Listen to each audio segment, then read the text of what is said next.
வணக்கம். இது golden chance வழங்கும் அரசியல் களம். இன்றைய அரசியல் களம் நிகழ்ச்சியில் நம்மோடு இணைந்திருப்பவர் அரசியல் விமர்சகர் திரு சேகுவார் ஜெய்சங்கர் அவர்கள். சார், திருச்சியில் ஜனநாயக போருக்கு தயாராகுங்கள் அப்படின்னு சொல்லிட்டு ஒரு சக்சஸான வெற்றிகரமான ஒரு இது அரசியல் கூட்டத்தை நடத்தியிருக்காரு திரு விஜய். உங்களுடைய பார்வை இல்ல சார், எனக்கும் இது தேவையான தெரியல சார்.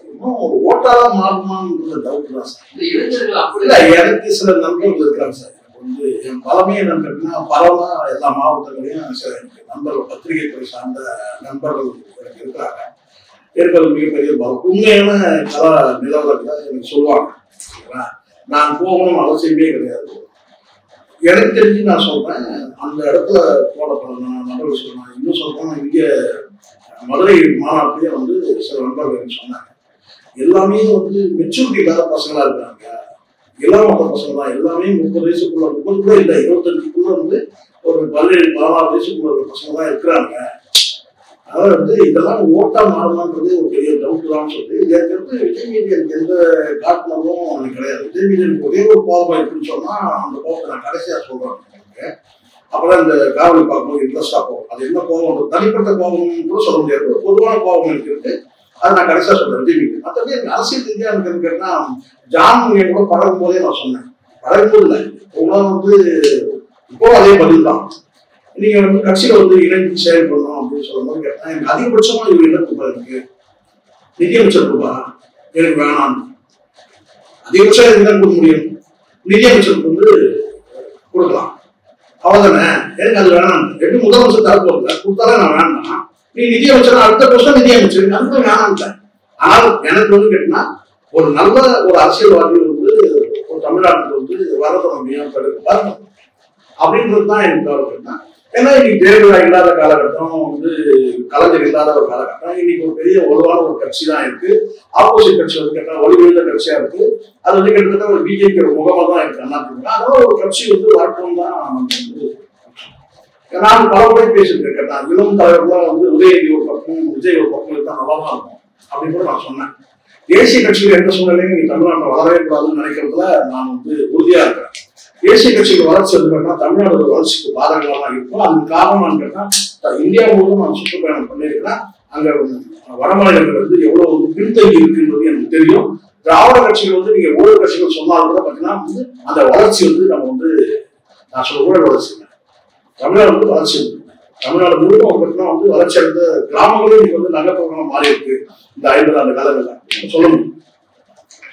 இப்படி இருக்கும்போது நிர்வாக கட்டமைப்பு தமிழ்நாடு மாதிரி மற்ற மாநிலங்கள்ல இருக்குன்னு கேட்டா வட மாநிலங்களோ குறிப்பிட்ட தென் மாநிலங்களும் நிச்சயமா கிடையாதுன்னு நம்ம சொல்ல முடியும், உறுதியா நம்ம சொல்ல முடியும். ஸோ இந்த மாதிரி ஒரு சூழ்நிலை தலைவர் உருவாகி வர்றது நல்லது தானே. நம்ம பரவாயில்ல, நம்ம எதிர்பார்ப்போம் திராவிட கட்சிகள் ஒரு மாற்று அரசியல் தரக்கூடிய அரசியல் கட்சி வரட்டும் அப்படின்னு பார்த்தோம். அப்போ திருமாவளவன் வந்துருவாருன்னு பார்த்தோம், பாட்டாளி மக்கள் கட்சி வந்துருன்னு பார்த்தோம், வைகோ வந்துருவாருன்னு பார்த்தோம். இன்னும் அடுத்தடுத்த தலைவர்கள் நிறைய பேர் திவாலான தலைவர்கள் தான் நம்ம பார்த்தோம். இவங்கெல்லாம் வந்துருவாங்க. கடைசியாக நாம் தமிழர் கூட நம்ம பார்த்தோம். ஆனா ஒரு குறுகிய அந்த எல்லையை தாண்டி கூட்டணிக்கு போயிடுறாங்க. அப்படின்னா நாம் தமிழர் பார்த்தீங்கன்னா இன்னைக்கு ஒரு 8% வந்துருக்குன்னா இன்னும் கிட்டத்தட்ட அவங்க ஆட்சி அளிக்கிற அந்த எல்லையை நோக்கி நகர்ந்தோம்னா இன்னும் 2 தேர்தலுக்கு மேல நம்ம பார்க்கணும். அது நம்ம உறுதியற்ற சூழல் தான் அமைச்சுக்கிறேன். அப்படி இருக்கும்போது ஒரு முக்கிய கட்சியா நாம் தமிழர் கட்சி இருக்கு. ஆனா ஆட்சி அதிகாரத்துல அமரக்கூடிய அளவுக்கு ஒரு வேகமா ஒரு கட்சி உருவாகி வரணும்னு சொன்னா அது தேசிய கட்சிகளை தடுக்கிற ஒரு சக்தி இருக்குன்னு கேட்டா விஜய் போன்றவங்க தான் சரியாதான் இருக்கும் எதிர்பார்ப்பு. ஆனால் காலப்போக்கில் கேட்டா விஜயோட நடவடிக்கை கேட்டா பிஜேபியோட இன்னொரு முகமா இருக்கிறாருன்னு தகவல் வரும்போது அப்ப கிட்டத்தட்ட இதுவும் ஒத்திய சக்தி தான் தமிழ்நாட்டுக்கு, விஜய் ஒத்திய சக்தி தான் முடிவுக்கு நம்ம வரும். ஏன்னா இங்க கொள்கைகளை நீங்க கட்சியோட அறிவிப்பு அடிப்படையிலேயே இன்னொரு பக்கம் ஒரு பக்கம் அரசியல் இருக்கு, இன்னொரு பக்கம் கொள்கை இருக்குது. அதுலயே எனக்கு முரண்பாடு இருக்கு. ஜான்கிட்டே நான் சொன்னேன் வித்தியாசமா இருக்கு அப்படின்னு. அப்போ ஏதோ ஒரு துண்டு போறதுக்காக நீங்க சொல்றீங்க. அதே சமயத்துல அவர் பேசும்போது மத்தியில இருக்கிற பிஜேபியும் அது எதுக்குன்னு கேட்டீங்கன்னா நீங்க நம்பணும்ல, மக்கள் நம்பணும்ல, மக்கள் நம்பணும்ல. இன்னொரு கேட்டீங்கன்னா அப்படி சொன்னா நீங்க மைனாரிட்டி திமுக போவோம், இவருக்கு வரும். நல்லா புரிஞ்சுக்கணும். இப்போ நான் கேட்கிறேன், இப்போ விஜய் ஒரு விஷயத்த நம்பணும். சேகோராவுக்கும் ஜான் ஆதிசாமிக்கும் எந்த தொடர்புமே இல்லைன்னு சொல்லிட்டு விஜய் நம்பணும். அப்ப சேகோரா என்ன பண்ணணும்? விஜய் நம்பணும். சேகராவுக்கும் ஜானவரி சபைக்கு எந்த தொடர்பு இல்லைன்னு சொல்லிட்டு விஜய் நம்ம அப்ப நான் சேகரா என்ன பண்ணிட்டா ஜானவரி சபையை கழுவி ஊத்தணும், சகட்டு மேலே திட்டணும். அப்பதான் வந்து விஜய்க்கு ஜானி திட்டாருன்னா அப்புறம் சேகராவுக்கும் உறவு இல்லை. அப்படின்னா என்ன கேட்டீங்கன்னா பிஜேபியை கடுமையா சார்ந்தா திட்டலாம் வந்து இந்த மைனாரிட்டி பீப்புள் தான் பரவாயில்ல பிஜேபியே திட்டுறாங்க, இனிமேல் நம்ம திமுக ஓட்டு போகணும் அவசியம் கிடையாது, நம்ம வந்து விஜய்க்கு போகணும். ஸோ மைனாரிட்டி வந்து அது இஸ்லாமியர்கள் கிறிஸ்தவர்கள் வந்து வாக்குகள் வந்து கணிசமான வாக்குகள் வந்து திமுக பக்கம் போகாம இருக்கிறதுக்காக நீங்க வந்து கேட்டா கொள்கை எதிரின்னு சொல்றீங்க. நான் கேட்கறது ஒன்னே ஒண்ணுதான், அரசியல் எதிரிட்டீங்க அப்ப கொள்கை நட்பு இருக்குதானே அர்த்தம், கொள்கை உறவு இருக்குதானே அர்த்தம். இந்த சைட்ல கொள்கை இருக்குன்னா அப்ப அரசியல் நட்பு இருக்கு, அரசியல் உறவு இருக்கு, அவ்வளவுதான் சிம்பிள். எதுக்கு இந்த ரெட்டையோட இருக்கு? அரசியல் தான் கொள்கை இல்ல, கொள்கையில தான் அரசியல், கொள்கையில தான் அரசியல் இருக்கா? நான் தான் இதுக்கு வந்து சொல்லிட்டு இருக்கேன். இப்பதான் வந்து சில பேர் பேச ஆரம்பிச்சிருக்காங்க. என்ன சொல்றேன் ரொம்ப எளிமையான வார்த்தை. இந்த நிமிடம் வரைக்கும் இந்த நிமிடம் உங்களுக்கு இந்த இலக்கு என்ன? ஏதாவது ஒரு இலக்கு வச்சுருக்கீங்க. இப்போ திருச்சிக்கு போயிடுங்க, திருச்சிக்கு போயிட்டு அங்க கேட்டா வந்து கல்லணையில இருந்து மாவட்டத்தில் விட்டாங்க. என்ன நான் கேட்கிறேன், ஆர்வம் சொல்றான் யாரு மாரிதாஸ். நான் மாரிதாஸ் ஒரே ஒன்று கேட்கிறேன், நீ வெறும் மாரிதாசா சோமாரிதாஸ்? வெறும் மாரிதாசா சோமாரிதாசா? சுதந்திரம் நீங்க வெறும் தாசா லால் தாசா மாறுது, நீ வெறும் தாசா வந்து சோமாரிதாசா? ஏன் சொல்றாங்க?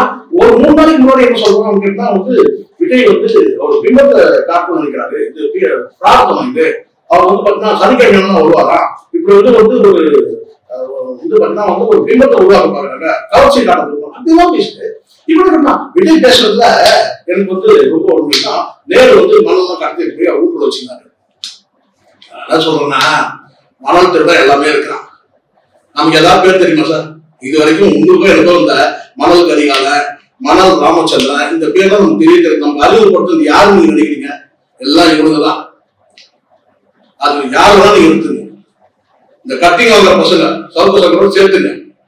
கட்டிங் வாங்குறவங்களால தான் இந்த மணல் ராமச்சந்திரன் யாரு, மணல் பேரு மணல் கரிகால யாருன்னு தெரியும். நமக்கு வரைக்கும் தெரியுமா சார்?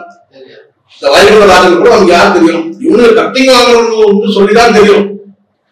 இவங்க பேர் கூட நமக்கு தெரியாது. மணல் திருடாக தெரியும், மணல் அழுறாங்கன்னு தெரியும். சொல்றான் கல்லறை வந்து நான் கேட்கிறேன், தெரியவங்க தான் கேட்கிறேன், இந்த மாரிதாசன் கேட்கிறேன், இந்த விஜய் கேட்கிறேன். இப்ப நீங்க பில்டிங் எல்லாம் கட்டிருக்கீங்களா? வீட்டுல மணல் இல்லாம கட்டிருக்கீங்க. விஜய் வந்து நீலாங்கரையில ஒரு பெரிய வீடு இருக்கிறாரு மலையூர்ல, மணல் இல்லாம கட்டினாரா? மழையை உடைக்காம கிரானைட் இல்லாம இருக்கு அந்த வீடு இருக்கா? வீடு முழுக்க கிரானைட் தான், உங்களை சுத்தியே ஒரு மலைதான் இருக்கு, கிரானைட் தான் ஃபுல்லாவே. மணல் தான் வீடு இருக்கு, 10 மண்டபம் இருக்கு, கல்யாண மண்டபம், 10 பில்டிங் இருக்கு, 10 பள்ளிக்கூடம் இருக்கு, எல்லாமே மணல் இல்லாம கட்டல. அந்த மணல் நல்ல மண்ணா கள்ள மண்? ஒரே கேள்வி. அந்த மணல் நல்ல மண்ணா கிடக்குறாங்க. மாநில சோமதாசே கேட்கிறேன் நானு, நீ உள்ள உட்கார்ந்து இருக்கல, நீ ஒரு பில்டிங் உட்கார்ந்து இருக்க, எப்படி கட்ட முடியும்? அப்போ அந்த மண்ணு நல்ல மண்ணா கள்ள மண்ணா நீ சொல்லுவியா? நான் ஒரு பில்டிங் உட்கார்ந்து பாருங்க, இந்த பில்டிங் கூட பார்த்தீங்கன்னா மணல்ல தாங்க கட்டி இருக்கு, ஆனா இது எல்லாமே வந்து பாத்தீங்கன்னா நல்ல மணல்ல கட்டி இருக்கு, கள்ள மணல்ல கட்டல. மணல் எடுக்கிறாங்க, அந்த எடுக்கிறவங்க என்ன பண்றான், ஏது பண்றான், எந்த பணத்தை கொடுக்குறான், எப்படி கொடுக்குறான், எவ்வளவு கொடுக்குறான், இதெல்லாம் தெரியாது. அவங்க நானும் சொல்றேன், ஏதோ ஒரு ஆற்று மணல் வந்து பாத்தீங்கன்னா என்ன சுத்தி இருக்கு. நான் இந்த பில்டிங் உட்கார்ந்து இருக்கிறேன், மணல் இல்லாம இருக்கு அந்த பில்டிங் இருக்கா? அப்ப இந்த இடத்துல ஒரு விஷயத்துல இயற்கையை அழிச்சுதான் இங்க எல்லாருமே வாழ்ந்துட்டு இருக்கோம். இதுல மறைக்கிறதுக்கெல்லாம் ஒண்ணும் கிடையாது. நான் திரும்ப சார் எப்படி என்ன சார் உங்களுக்கு எப்படி சார் தெரியும்? உங்களுக்கு நான் என்ன சொல்லிருக்கேன், இப்போ நான் கேட்கறது வெளியே வரதான், நீங்க உட்கார்ந்து இருக்க ஒரு 10 ரூம்ல உட்கார்ந்து இருக்க, நீ எப்படி இருக்கிற உங்களுக்கு எப்படி தெரியும்? அவன் அளவுக்கு அதிகமா இருக்கா கம்மியா இருக்கான்ட்டு உங்களுக்கு எப்படி தெரியும்? நீங்க எப்படி சொல்ல முடியும்? அப்போ ஆதாரம் குற்றச்சாட்டான். நீங்க சொல்லுங்க, நானும் சொல்ல பேசுமா. இந்த நேரு இருக்கிறார ஏன் நான் சொல்லுங்க கேட்டான், கலைஞரே கேட்டான். என்ன கேட்டாருன்னா மலைக்கோட்டையில பாதிக்கணும்னு சொல்லி சொல்றாங்க. நேரு பார்த்து நேரு வரும்போது மலைக்கோட்டையில பாதிக்கணும்னு சொல்றாங்க அப்படின்னு வந்து கலைஞரே கமெண்ட் அடிக்கும். நான் தான் சொன்னல சார், எப்படியா வந்து இங்க புற கட்சாம பல பணம் ராணிப்பேட்டை சொல்லுவாங்க. என்னன்னு கேட்டா அந்த மலையை பாதி குறைஞ்சிருந்த மாதிரி இருக்கு அப்படின்னு சொல்லிட்டுனா அது நீங்க கவர்மெண்ட் கமிட்டியாளர்கள் சொல்லுவாங்க. நான் சொல்றது திமுக மட்டுமே இல்ல, இருக்கிற அந்த 50 காலத்துல திராவிட கட்சிகள் வந்து பாத்தீங்கன்னா வந்து நான் சொல்றேன் சார், இப்ப நாங்க மெட்ரோ ரயில் இருக்கு சார், மெட்ரோ ரயில் ப்ராஜெக்ட் இருக்கு சார், மெட்ரோ ரயில் ப்ராஜெக்ட் வந்து பெரிய பெரிய தூண்கள் இருக்குல்ல, மணல் சிமெண்ட் கல் எல்லாம் கிடையாது, அந்த ப்ராஜெக்ட் கிடையாது. நம்ம சொந்த சாப்பிடுறோம்ல, ஏசி போடுறது அந்த கிரானைட் அவ்வளவு சூடா இருக்கு, அப்படியே குளிர்ச்சியா இருக்கு. அந்த கிரானைட்டோட அப்படியே வெறும் தலையிலே படுத்துட்டு அவ்வளவு இன்பமா இருக்கும். ஆனா அதுலயும் பெட்ரோல் பண்ணுங்க, அதுவே விஷயம். நான் சொல்றதுன்னா சுத்தி சொல்றேன், கிரானைட் மூணு சோத்துக்கு கிரானைட் போட்டோம் சார். நம்ம தான் வந்து செங்கல்லே கிடையாது, நாங்க மணல் செங்கல் கூட கட்டாத வெறும் மண்ணிலேயே போட்டுவாங்க பாருங்க, அந்த வீட்டுல வாழ்வாங்க உள்ள கிரானைட் போட்டோம் சோத்துலயே. அப்புறம் வந்து சுத்தி மரம் இருக்கும், சுத்தி இது 10% தரும். நீ குற்றச்சாட்டு சொல்லணும்னு சொல்லலாம். நாங்க இந்த நேருனா நாளைக்கு காந்தி யாரும் வந்துருவான்,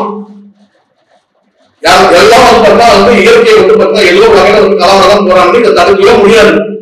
நாளைக்கு இந்த இயற்கையை சேர்த்து நம்ம கொடுக்கோம் தண்டனை, அதே நம்ம அனுபவிக்கணும், அவ்வளவுதான். நம்ம வந்து சார் நான் கேட்கறது என்ன வந்து நம்ம வந்து ஏதோ ஒரு வகையில வந்து நம்ம இயற்கையை நம்ம அழிச்சுதான் சார் வாழ்ந்துட்டு இருக்கோம், எல்லாருக்கும் வாழ்ந்துட்டு இருக்கோம். இந்த அதிகட்ட ஊழல், இந்த பன்னாடை ஊழல் நான் சொல்றேன். திருச்சியோட பரப்பளவு, திருச்சியோட பரப்பளவு, திருச்சியோட மக்கள் தொகை மனசாட்சியே இல்லாம சொல்லி கேட்டீங்கன்னா திருச்சி திணறியது. எது திருச்சி? பக்கத்து ரோட்ல, பக்கத்து ரோடு இருக்குல்ல, விஜய் வரக்கூடிய அந்த பக்கத்து சாலை இருக்குல்ல, வாகனம் போய் வந்தான். திருச்சி திணறியது, அரியலூர் அலறியது, பெரம்பலூர் பதறியது. எங்க வந்து சொல்றது வராமல் நல்லது. மனசாட்சியோட இந்த ஊடகங்கள் நான் கேட்கிறேன், இவ்வளவு போறீங்கல்ல, நான் கேட்கறது தந்தி இது, அப்புறம் வந்து இந்த நியூஸ் 18, அந்த NDTV, நீங்கெல்லாம் ஊடகமா நான் கேட்கிறேன், ஊடகம் ஆளுங்க மக்களுடைய அவதி நீங்க 2 பேர்த்த காட்டிடுமா இல்லையா? ஆயிரக்கணக்கான பேர் வந்து அவதிப்பட்டிருக்கிறாங்க. கடையை திறக்க முடியாம மரக்கடை வந்து கிட்டத்தட்ட 100கணக்கான கடைகள் திறக்கப்படவே இல்லை. அதனால கூலி போச்சு, அவனுக்கு வாழ்வாதாரம் போச்சு. எவ்வளவு ஒட்ட பேர் கிடைங்க அசிங்கமா கேட்டு அவ்வளவு. நீங்க என்னடா ஊடகம், மக்களுக்கான ஊடகமா? நீங்க பேசுமா இல்லையா? நீங்க பேசு. திருச்சி திரும்பியது, அது வளர்ச்சியது, பரம்பூர் பதறியது, எல்லாம் பேசு. அப்படி இதே நீங்க பேசு. பல பேருக்கு சோழலாம் போச்சு, சொல்லமா இல்லையா? மீன்களுக்கு துண்டிக்கப்பட்டது சொல்றான். ஏன் துண்டிக்கப்பட்டது? மீன்களுக்கு துண்டிக்கப்பட்டு ஏன் துண்டிக்கப்பட்டது?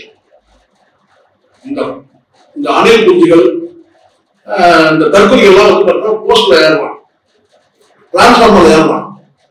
அப்போ மின்சாரத்தை துண்டிக்கணுமா? அவன் சாகிறதுல இன்னும் 10 பேர் வந்து வயது அறுந்து விழுந்தான்னா இன்னும் 10 பேர் சாகல. அப்போ வந்து மின்சாரத்தை கட் பண்ணுறது கரெக்ட் தானே என்று கேட்டா ஒரு வார்த்தை சொல்ல சார். ஒட்டுமொத்த அரசியல் கட்சிகளுக்கும் வந்து பாத்தீங்கன்னா இந்த ரோட் ஷோ போதே தடை செய்யும்.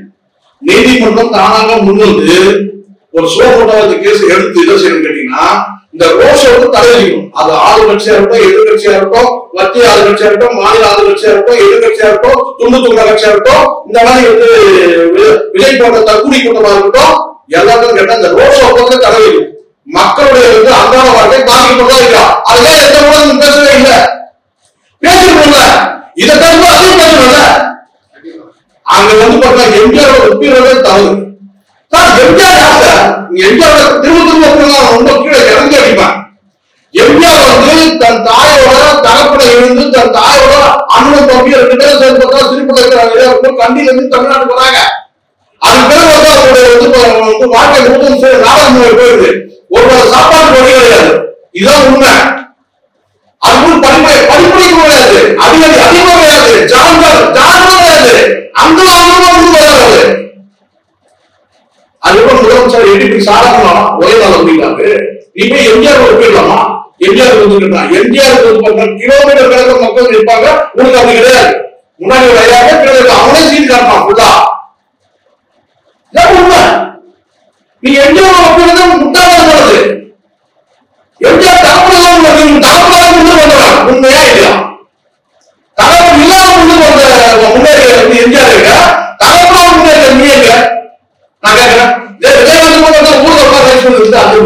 இங்க வந்து பார்த்தா அப்போ சாப்பாடு கேள்விதான். அப்படி முன்னாடி வந்தாங்க பசியோட பொருட்கள். நீங்க ஒரு பசியா என்னன்னு தெரியுமா? எம்ஜிஆர் ஒப்பிடுறா ஜெட்ல போனாரா? நீங்க சொல்லுங்க. எம்ஜிஆர் ஜெட்ல போனாரா? எம்ஜிஆர் பேரோட போனாரா? சொல்லுங்க. கிடையாது சார். எம்ஜிஆர் ரயில்ல போனாரு, எம்ஜிஆர் பஸ்ல போனாரு, ஒரு பஸ்ல போனாரு, பொதுமக்கள் பஸ்ல போனாரு. அவங்களாம் நடந்து போயிருக்காங்க. சீட்டோ சீட்டோ இருக்கிறாரு. நீ சொகுசா காரணம் வந்து ஜெட்ல வந்து எம்ஜிஆர் அப்படின்னு பேசிட்டு இருக்கீங்க. தப்பு இல்லாத எம்ஜிஆர் பேரை உச்சரிக்க முடியாது. முதல்ல இன்னும் எம்ஜிஆர் பத்தி வந்து இணைச்சி பேச இறங்கி அடிப்போம். சும்மா கிடையாது. யாரும் ஒப்பிட முடியாது. ரொம்ப தப்பான விஷயம் சார். நீ பேச ஆரம்பிக்கிற முதல்ல வந்து பாத்தீங்கன்னா ஒரு பேச என்ன பேசணும்னு தெரியும். முதல்ல நீ ஒரு விஷயம் வர, நீ ஊர் பெருமை பேச எல்லாரும் பேசணும் தான். வைகோ உட்காந்து பேசுற போற வைகோ தனி கட்சி ஒரு ஊர் பெருமை மட்டும் 10 நிமிஷம் 1/2 மணி நேரம் பேச ஊர் பெருமை மட்டும். நீ வந்து அண்ணா ஒப்பிடுறதும் எம்ஜிஆர் அதெல்லாம் பெரிய மேடம் எழுதி கொடுக்க சரியில்லை. முதல்ல ஒரு சுய அறிவும் கிடையாது, சொந்த அறிவும் கிடையாது, சொந்த அறிவும் கிடையாது. நீ ஏன் வந்து பேசுற? நான் கேட்க ஒரே நான் தான் முதல்ல எடுத்தேன் இந்த அங்கிள் விவகாரத்தை. நீங்க அங்கிள்னு சொல்றத வந்து பார்த்தா உள்குத்து இருக்கு. நீ வந்து கேலி கிண்டல் பண்றத நான் தான் முதல்ல வந்து ஃபர்ஸ்ட் ஒரு சேனல் தான் பேசுறேன். அவரோட தம்பி மாதேஷ் கிட்ட நான் தான் சொன்னேன். அன்னைக்கு இரவே நீ 7 மணிக்கு பேசுறேன், 8 மணிக்கு சொல்லி இது வந்து கிண்டல் கேலி. உண்மைதான், எல்லாரும் தெரிஞ்சுதான் இருக்கும். முதலாவது நாட்கள் நீ என்ன கேலி கிண்டல் உங்களுக்கு அன்பா பேசுறா உங்களுக்கு புரியாது.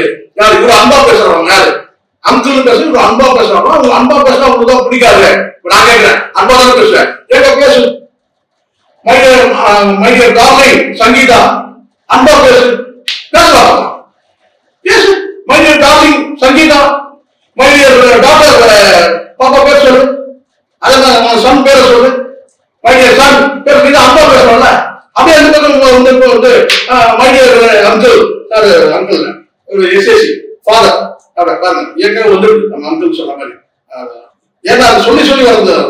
அப்போ மைடியர் ஃபாதர் சொல்லுங்க, தப்பு ஒண்ணும் கிடையாது. ஏன்னா வந்து மாமியார் சோப் போடுற அந்த காட்சிகளை எடுத்துதான் ப்ரொமோட் பண்ணாரு. நீங்க அதை வந்து எஸ்எஸ்சி அங்கிள் கூட சொல்லிக்கலாம், பிரச்சனை இல்லை. ஆனால் வந்து மைடியர் ஃபாதர் சொல்லு, மைடியர் மம்மி சொல்லு. அதெல்லாம் அன்பா பேசுறதானே, அதை சொல்லு பார்ப்போம். இது நக்கல் இல்ல. நீ நக்கல் பண்ற அளவுக்குலாம் வந்து ஸ்டாலின் நான் சொல்றேன் ஏதோ நீ சொன்னா நான் எவ்வளோ ஊக்கிடுவாங்க. நான் சொல்றேன் நீ நக்கல் அடிக்கிறவங்களாம் வந்து பாத்தீங்கன்னா முதலமைச்சர் நீ வந்து அருகே கிடையாது. முதல்ல நீ போறதுக்கு முன்னாடியே வந்து பாத்தீங்கன்னா மிசா வந்து பார்த்தவங்க, மிசா சட்டத்தை பார்த்தவங்க ஜெயில இருக்கவங்க. நீ ஒரு ஆளே கிடையாது கேட்டா. அவர்கிட்ட அவர் பேச உச்சரிக்க முடியாது. அவரை பேர நீ சொல்ல முடியாது. நீ அதுக்கே ஒரு தகுதி வேணும். அப்புறம் நக்கல் அடிக்கிறதா வேலைக்கு பார்க்க முடியாதுல்ல. கட்சியார் வேலைக்கு பார்த்து போவோம் சார், இதெல்லாம் சகஜம். ஒரு அரசியல் ரீதியா வந்து விமர்சனம் வந்து வரக்கூடியதான் சொல்றேன். நம்ம வேலைக்கு நம்ம பொதுவான நபர்கள் நம்ம வேலைக்கு யாரும் தளர்ந்தாலும் பேசக்கூடாது. நீங்க முதலமைச்சர் நீங்க பண்ணுவீங்க, ஆட்சி சரியில்லை, நிர்வாகம் சரியில்லை, என்ன குறைகள் இருக்கு சொல்லு. அது தனிப்பட்ட நக்கல் பண்ணக்கூடாதுல்ல.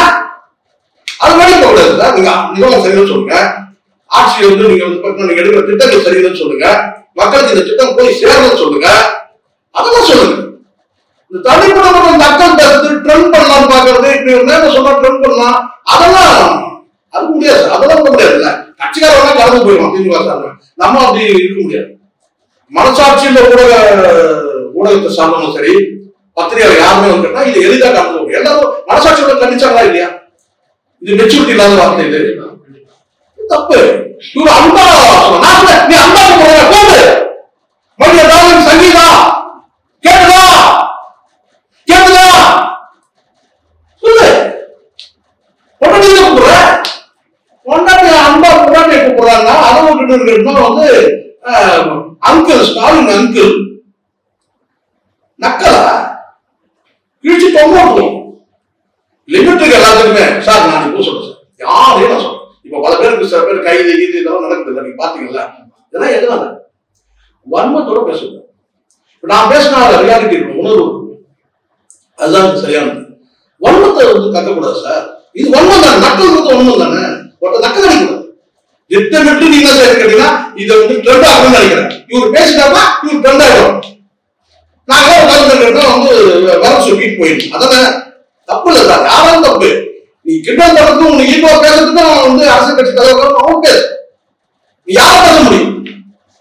திருவாரூர் பேச முடியுமா? 40 ஆண்டு காலம் வந்து வாழ்க்கை தவ வாழ்க்கை பேச முடியும். திருவாரூர் நீ கேள்வி பண்ண முடியுமா?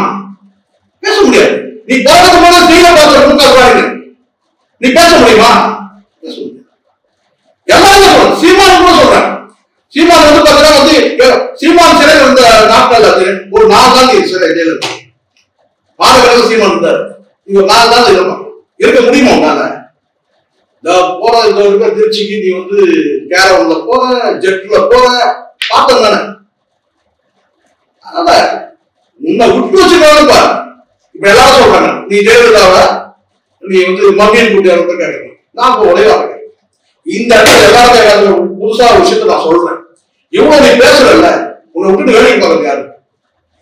நீ இவ்வளவு பண்ற, உன்னுடைய கட்சியோட தொண்டர்கள் என்ன பண்றாங்க, ரசிகர்கள் என்ன பண்றாங்க, ரசிகர் தொண்டர்கள் சொல்லாங்க, ரசிகர்கள் என்ன பண்றாங்கன்னா பொது சொத்து சூறையாடும், அந்த பேரிகேட் தள்ளுறான், பூத்தொட்டியை உடைக்கிறான், இந்த ரோட கபலிகள் பண்றானுங்க, எல்லாம் பண்றாங்க. நீ பாத்தீங்கன்னா போஸ்ட் மேல ஏறுறான், கரண்ட் மேல ஏறுறான், மதிக்கிறது கிடையாது, காவல்துறை அதிகாரிகளுக்கு மதிப்பு இல்லாம எல்லாம் பண்றீங்கல்ல. இவ்வளவு வேலை பார்க்கறாங்க. இதெல்லாம் சொல்லிட்டு பண்றதுக்கு என்ன சொல்லிட்டு அரசியலுக்கு எதிராக பழிவாங்க நடவடிக்கை இருக்குது. அது இவ்வளவு தூரம் வந்து உன்னை விட்டு வச்சு இங்க ஒரு ஜனநாயக அரசு இருந்தாலும் விட்டு வச்சு.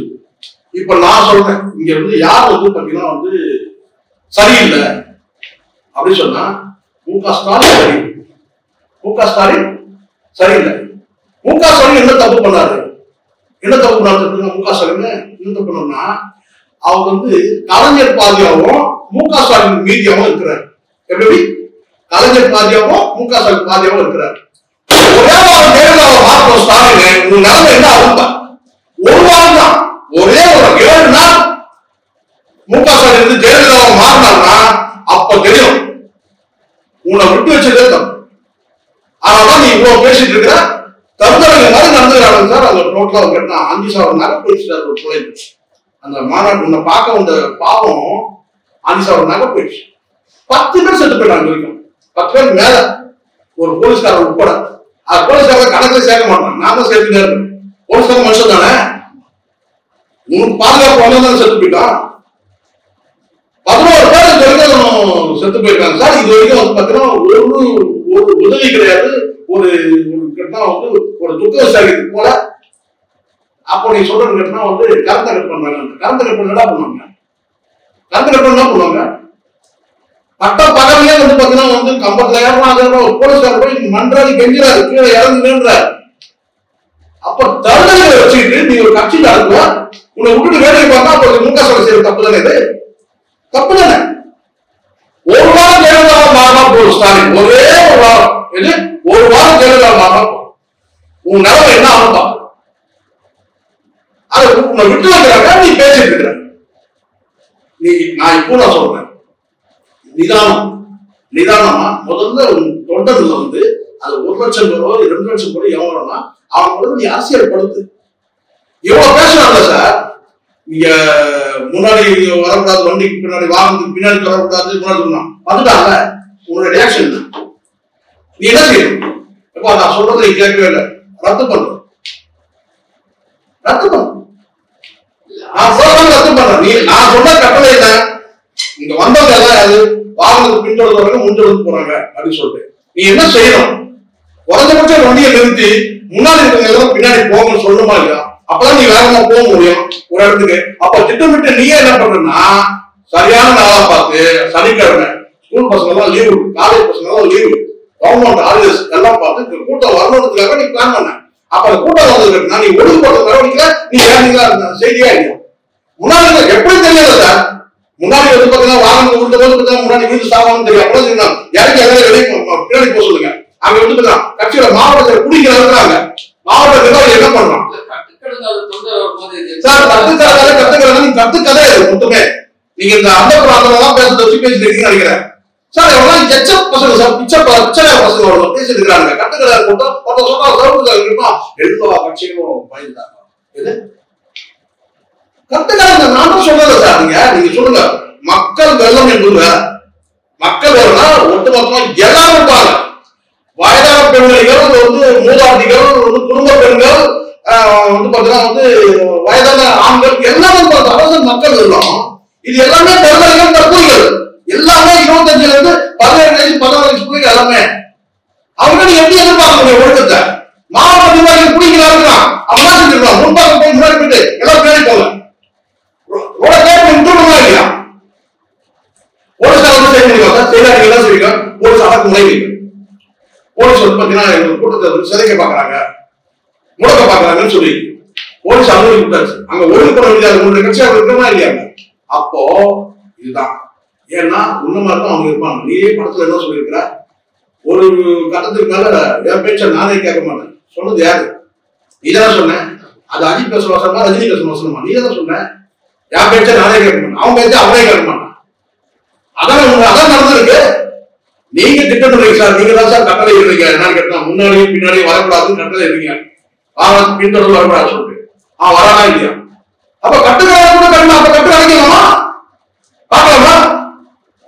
போலீஸ் காவல்துறை கை கட்டப்பட்டு பார்க்கலாமா? எவ்வளவு கொடுத்த பார்த்தாங்க. 5 லட்சம் பேர் எந்த தலைமையில வராம வந்து ஜல்லிக்கட்டு வந்தாங்க. அவங்களே வரட்டும். இந்த போலீஸ் காவல்துறை வந்து கட்ட வந்துட்டா போதும். அப்ப பாக்கலாம் கட்டுக்கு அடங்குதான் இல்லையாட்டு. உனக்கு பொறுப்பு இல்ல.